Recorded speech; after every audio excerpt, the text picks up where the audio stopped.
بسم الله الرحمن الرحيم. يا أيها الناس اتقوا ربكم الذي خلقكم من نفس واحدة وخلق منها زوجها وبث منهما رجالا كثيرا ونساء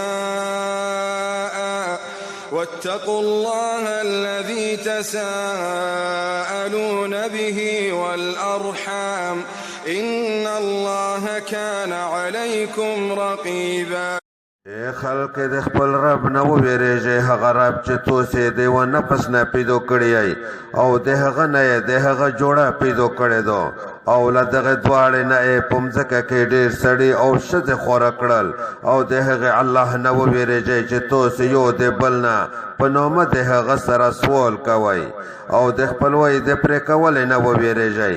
بېشک الله تعالی په تاسې باندې ښه ساتونکی نګهبان دی. وآتوا اليتامى أموالهم ولا تتبدلوا الخبيث بالطيب ولا تأكلوا أموالهم إلى أموالكم إنه كان حوبا كبيرا.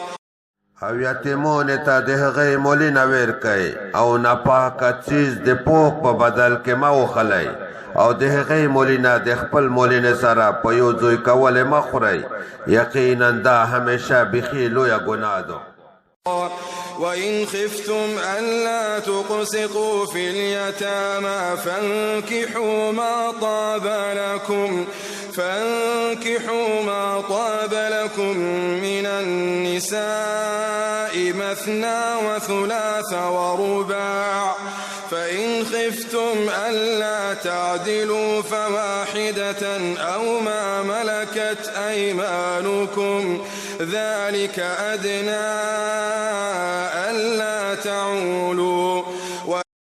او کچېرې تاسې وېرېدلی له دې چې د یتیمونو په حق کې به انصاف ونه کړی شي، بیا نو د نورې هغې ښځې سره نکاح وکئ چې تاسې خوښې وي، دوه یا درې یا څلور.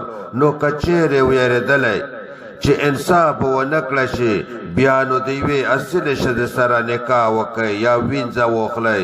دا طریقه ډېره نږدې ده دې ته چې تاسې به ظلم ونه کړئ.